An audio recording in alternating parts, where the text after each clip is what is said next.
Emma Cahalane is a high-performance sales leader.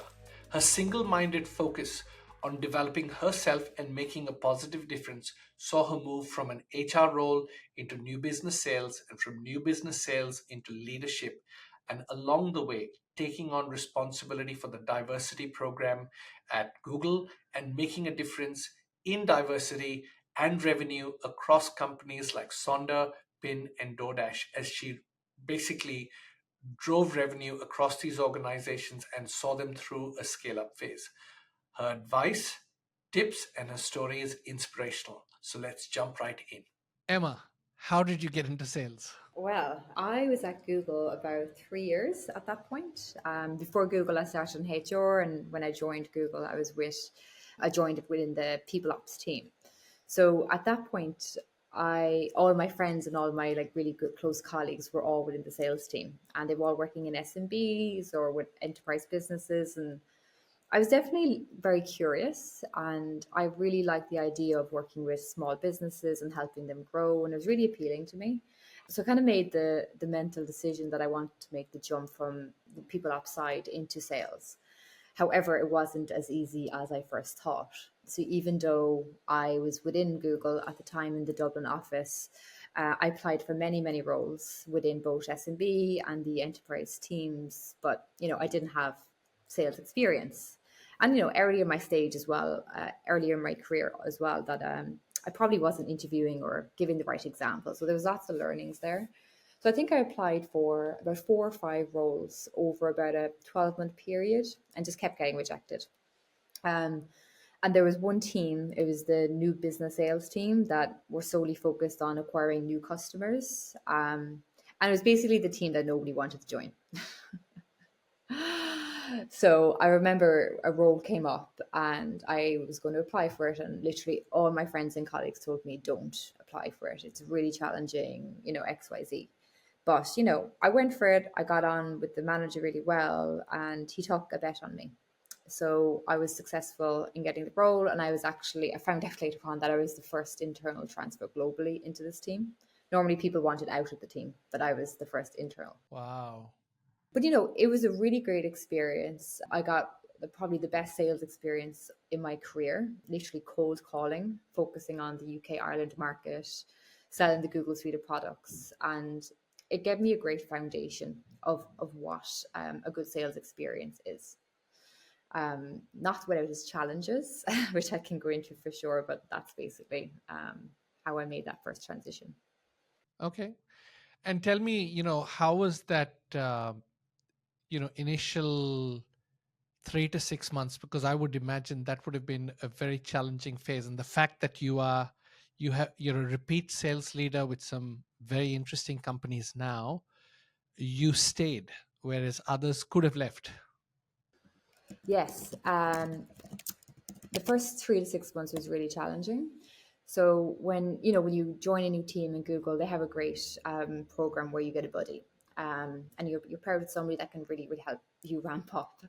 It was quite a unique experience, but the team was obviously super competitive. You're literally going after deals in the market, and you kind of all have individual targets, so it's very competitive. I was one of 2 females within that team, of a team of 20. So in terms of diversity, that was very unusual circumstance of a team to join, because I came from the opposite. When I came from HR, like, it was all women, so to go from stark contrast. But that experience taught me a lot, because the buddy that I was assigned actually would give me incorrect information, that would literally like set me up for failure, because in her mind, if I fail, then she would succeed. Um, this is not a typical thing at Google. I would think it was this unique person and this unique team. But that gave me, obviously, it was a very challenging experience to start off in the team, but it gave me a sense of I need to take ownership and learn this myself. And I kind of can't trust a lot of people in this team. And over time, I built really great relationships, and I figured it out. And I figured out who can I trust, who can I go to get really, learn the business. But it was a very interesting start to moving into the sales team. I'll never forget that my first day moving from HR into sales, like somebody asked me, oh, what team are you moving from? And I said HR, and their response was, "Good luck." So I guess I kind of had something in me that I had something to prove. And the person, Rich Pollen, who took a chance on me, I wanted to, work really hard for him because he did take a chance on me. Wow, that's fantastic. Tell me, what was the gender dynamics in that team, in the new business team when you first started? Yeah, so it was split across the UK Ireland team, a team of agency working directly with agencies and working directly with clients. I was on the client side, and yeah, out of 20 people, 2 females, including myself. Um, if you looked at the overall in sales and especially in new business, that's kind of typical. But yeah, as I said, a very stark contrast to moving from the HR team, and you began as the outlier, right? So I believe that kind of gave me a competitive edge, though, when I was talking with customers, and I could connect with them in a different way that was kind of unique. And so I kind of saw it the other way. Yeah, absolutely. And I think that had you not seen it a different way, you may not have continued down the path. So, what made you push through the early challenges of going from HR to sales and that to new business, and clearly being a very different dynamic in that team at the beginning? Yeah, and I knew that this isn't like a forever role as well. Like, this is the platform that is going to give me more opportunity to move into other teams within sales later on. So I said, I'll do this for a year, I'll get the experience, and then that opens a lot of doors. And that's essentially what did happen. So sometimes just having faith in yourself, you just need to get through this kind of rocky or bumpy kind of start to get an opportunity later on. And why were you so determined to succeed in that role? Well, I guess I have it in me that, if anyone tells me no, it'll just make me want it more. And then I think I think a lot of salespeople are like that. And then I think that, number one, number two, that this person took a chance on me as well. I wanted to prove to him that I could be successful, and um, give back to him as well, that it was the right decision. And then I wanted to progress in my career as well, and I knew having sales experience, no matter what route in your career you take later on, that will always stand to you. So if you're opening your own business, if you're stay in sales, but if you move into any other route, like the majority of CEOs, they either have like accounting backgrounds or they have sales backgrounds. So I think it's just great experience to have. So tell me then about your move into leadership. Why did you want a leadership role, and what did you do to go about and get a leadership role? I think a lot of people become managers for the wrong reasons, first of all. So I think if you look at opportunities to progress in your career, generally becoming a manager is the only way to do that. And I think there's a lot of poor managers out there for that reason. I think different stages in my career, I've had a lot of poor managers, and I think for me, I learned a lot about what I don't want to do as a leader, more so than actually what I did want to be as a leader. How you treat people, how you make people feel, how you develop them. Um, so I learned a lot there, and I also just naturally gravitated towards like coaching and wanting to mentor and develop people. I just always had a natural interest in it. So I knew when I became a leader that I wanted to do it for the right reasons rather than, progression or money. Um, so yeah, I guess my first leadership position was at Google when I was in the Australia office, and I was given great opportunities, and there was management development programs at that organization too, to be able to kind of set you up for success. But I generally think, yeah, a lot of the poor managers I've had in my career is probably one of the reasons that I did want to become a manager, because I wanted to have a positive impact on people's careers and help develop them for the right reasons. Emma, tell me more about your experience at Google with the diversity program. I joined a Women at Google program, which is part of the Employee Resource Group in, I think, 2016. So I co-led the resource group with another leader at Google. Basically, when we joined, we really wanted to bring it back to life. I think at this point, it had been, I think a lot of the challenges that the committee were feeling, that they were responsible for driving the metrics, that there was very little movement in like changing the data in terms of the amount of females in leadership positions and overall at Google. So I think there was a lot of frustration. So we joined, we basically worked with the committee to bring in new people, bring more life, get more leadership involved. Jason Pellegrino at the time was the MD at Google Australia. So we got him really involved and he was a big champion. So we wanted to bring it back to life, come up with the mission and what we actually wanted to achieve and what those pillars looked like. And essentially it was really around creating community, fostering relationships, not just internally, but externally to Google organization. Because I think at the end of the day, the challenge with these resource groups is that they are not able to move the numbers. Like, they should not be responsible for changing the numbers of women in leadership. And I think if you set them up with that, they're always going to fail. You can influence, you can lobby, and you can get people involved, but that's at the end of the day all they should be responsible for. So I think a lot of people forget that. And then secondly, they also forget that these roles are projects that are on the side of their already 100% full-time jobs. So they're doing this to create change and to drive a positive impact. And, you know, it is quite a big lift to be able to do that as well.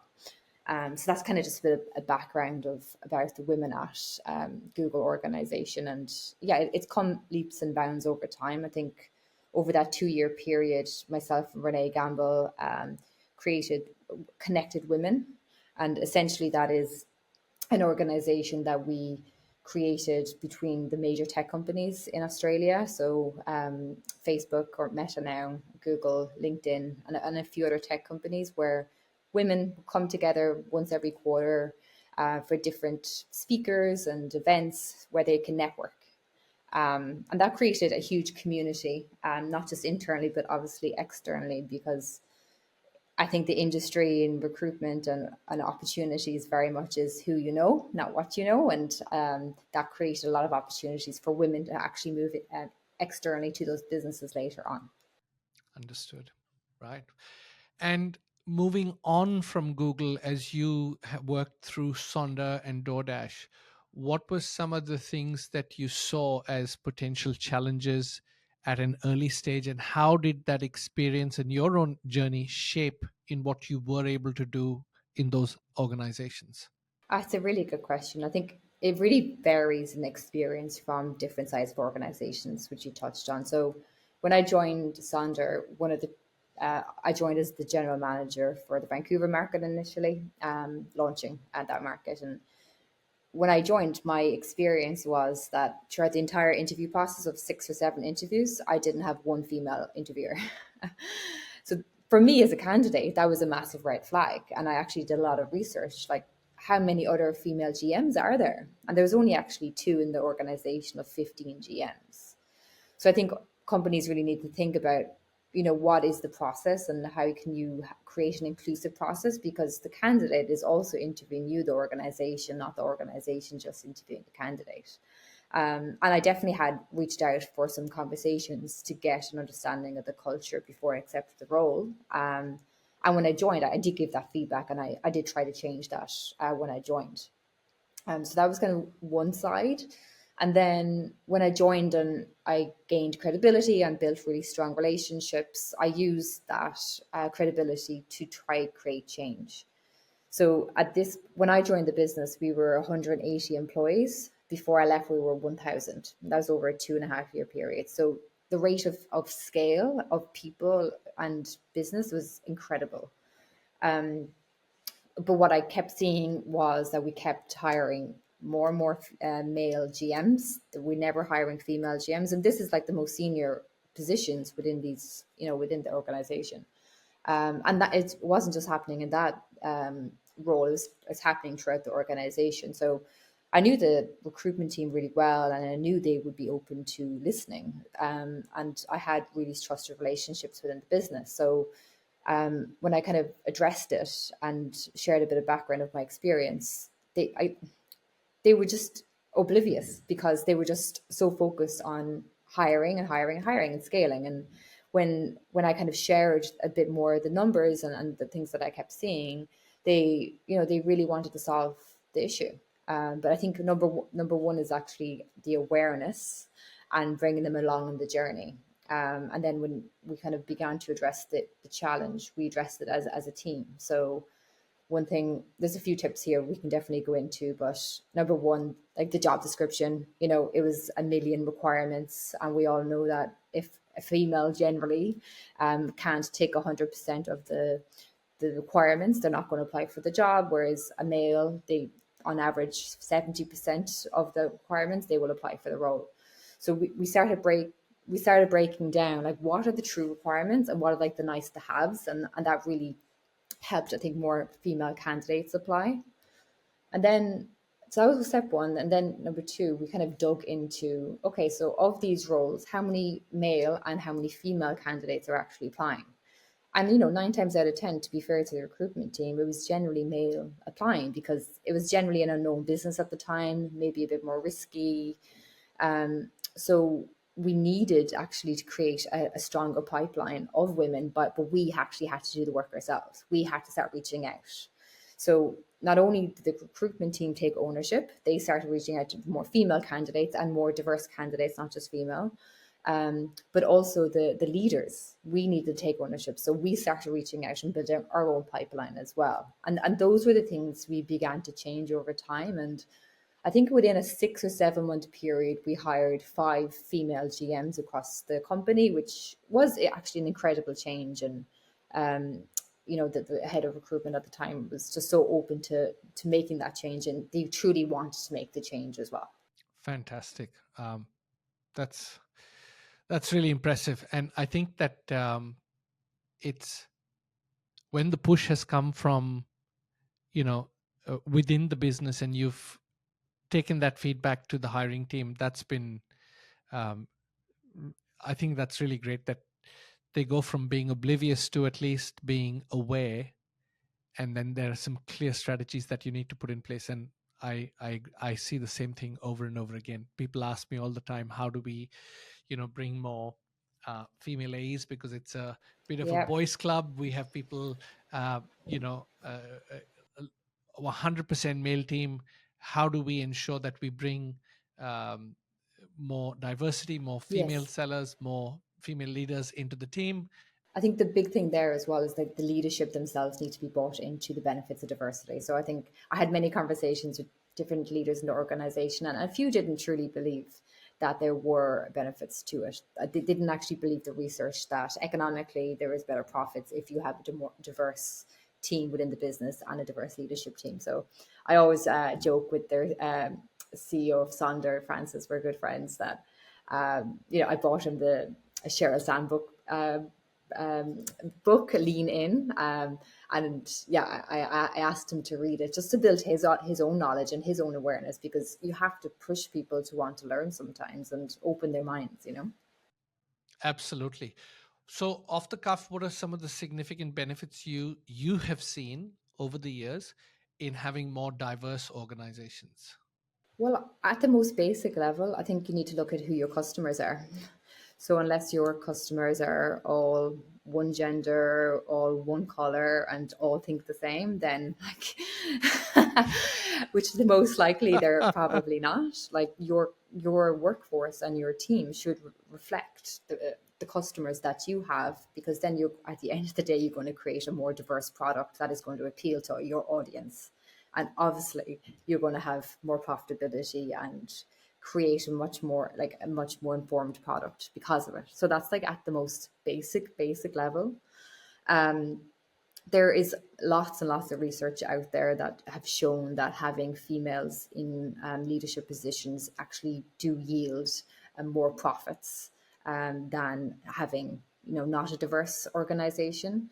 And I think there's actually a lot of research in terms of having female CEOs as well, that actually the profits generally are stronger and they take much more calculated risks. Beyond that, like doing the right thing,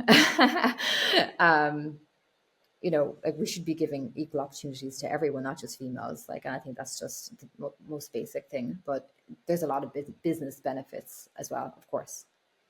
Also, I think also, when I'm in a room, like I want to be challenged, right? Because I'm not always going to have like the best or the most informed opinion. So if we're creating organizations and teams with meetings that we're having different opinions from different perspectives, like we're always going to just have better outcomes, right? Absolutely. So you've given me some really good insight around hiring practices. Tell me a little more around how to develop and retain, um, you know, more female talent um, for the longer run once you've brought them in. Yeah, yeah. I think everyone always thinks that bringing them in is the hard part. I disagree. It's really actually developing it and retaining them for the long term. Um, so I think one thing that's really worked for me, and I think being in sales has helped me do this, is being able to create sponsors. Um, so who are those people that are going to be in the room when your name comes up and speaks highly of you and creates opportunities for you? So we all kind of hear of mentorship, but we don't always hear of sponsorship. And I think building those relationships and building authentic relationships that are two-way, not just one way, I think they're really the best way to create sponsorship. At Google, when I was part of Women At, we actually created a program that paired um, the females in the organization actually along with males, with senior people within the organization, to actually create these relationships, not as organically, but as a stepping stone. So when I was part of that organization, we didn't think of just females in every approach. We actually want to include males as well, because if we didn't actually create programs that had both, we actually couldn't change how things were structured and how people thought. So we wanted ourselves to be inclusive. So I think sponsorship is one. And then number two is, I think, really creating other opportunities outside, the 9 to 5 cookie cutter full-time jobs, things around part-time opportunities, job sharing, and creating those opportunities. Because I think with the economic condition right now, like those are the first jobs to go. And what are you saying to your workforce, and what are you saying to the market, that if these are the first jobs to go, then you're saying you don't value diversity, you don't value people that have amazing experience, but potentially for X, Y, Z reason aren't able to work full time. That's really good. That's very, very good. And how do you ensure that you create um, an environment that creates progression? Because it's very easy for a manager to really like someone who's in their role and they're doing really well in their role, and you want to keep them stuck in that role. So what's your advice to someone who's trying to figure out, how do they create some progression if their manager is not supporting them? Yeah, it's a really good question. I got good advice from Miley Carnegie, who's the ex managing director at Google. And basically, before she left, decided to make the move, she's at ANZ Bank now. She said 2 years out, when she decided that she was going to leave Google, she started building her relationship and started building her exit plan. Now, different in timeline in terms of seniority, but like at least 6 to 12 months, you should be building those relationships. So even if you want to stay with the company and you're happy and progress internally, you should not be closing out external opportunities, because you never know what opportunities can come. One thing, definitely, when I was making that transition from HR over to sales, every single week I had at minimum 3 to 4 coffees of people I did not know in different teams, because I was trying to inform myself what was out in the market, what roles had I potentially not even heard of that exist. So big lesson for me is building my internal and external network, because that's kind of just covers your bases in terms of progression internally and externally. Beyond that, yeah, obviously, there's a lot of favoritism in the in internally when you're looking at promotion, and there's a lot of factors that are in like out of your control. So obviously, agreeing what those goals are that you need to hit and being very explicit on those, writing them down. If I hit these targets, is that basically providing the opportunity for promotion, and being very explicit. So earlier in my career, I think I drove my managers crazy because I'd be like in every single one-on-one, okay, I'm hitting this, I might offer promotion, and basically kind of hounding them. Because sometimes it is, it's kind of being a politician, right? It's, are you going to be on them like to create that opportunity for you? Because potentially if you sit back, you mightn't get it as quickly. And then showing up, and I think people need to really think about their brand. So again, when your name is mentioned in that room, when you're being up for promo, like what are people going to say about you? Are they going to say, Emma is like smashing her numbers, so hitting target as a base? Is she supporting her colleagues? Is she creating great culture? Like, what are all the things that the organization care about? And are you nailing those and being really explicit with your manager? XYZ, these are things you need to do to be successful. Fantastic. Thank you so much, Emma. I can see, I'm guessing you were potentially a misfit in HR, which had to relocate into sales rather than the other way around. When I'm listening to you talking about, obviously, what do I need to do to get here and how do I love that. So that that is so refreshing, just having that intentionality, because I can tell you a lot of people who have an intentionality to become a leader or to build their career they are far more likely to, rather than those who haven't. I get a call every other week saying, well, I finished an MBA program, so now I'm ready for leadership. Well, you didn't need the MBA program to be qualified to be a leader, because leadership is that, do you see that ability and the desire in yourself, and do you create opportunities as you go along the way? um, I I see those people succeeding far more because the power of intention, your attention um, is powerful. And if you're looking for those opportunities, you want those opportunities, you're taking those chances, others are sponsoring you, you are going to be more successful. It's interesting though. I was given really good advice from Karim. He was the head of APAC for Google for many years. And he was speaking at a conference once, and we were just talking about how do you know whether to accept XYZ role. And he just gave really good advice, which was basically you need to think about your career of like not the job that is being offered today, but the next job, and where is that, whether it's 5 years, 10 years, whatever, and is this role going to be able to help you get that role? And they all need to contribute, because if you don't know what that role is in the future, how do you know whether to say yes or no to this job? Because the reality is you're going to get offered probably a lot of jobs in your career, but unless you have that vision, you're going to be lost. So I think that has really helped me.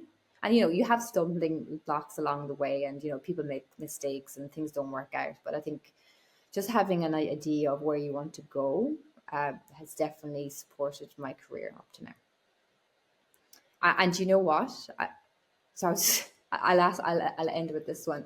You never know where those relationships bring you as well. When I was interviewing for a company post Google, they reached out to like a blind reference to this leader to ask for a reference, even though I actually didn't provide the reference. But that's how small this tech community is, that if you have those relationships, they're going to vouch for you and they sponsor you well beyond actually working with them directly. So just keep that in mind too.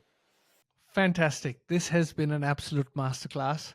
Thank you so much. It is going to be so useful, you will not believe, both to people who are at early and mid stage of the journey, as well as those who want to create more diverse, empowered teams. So thank you, Emma. Really appreciate it.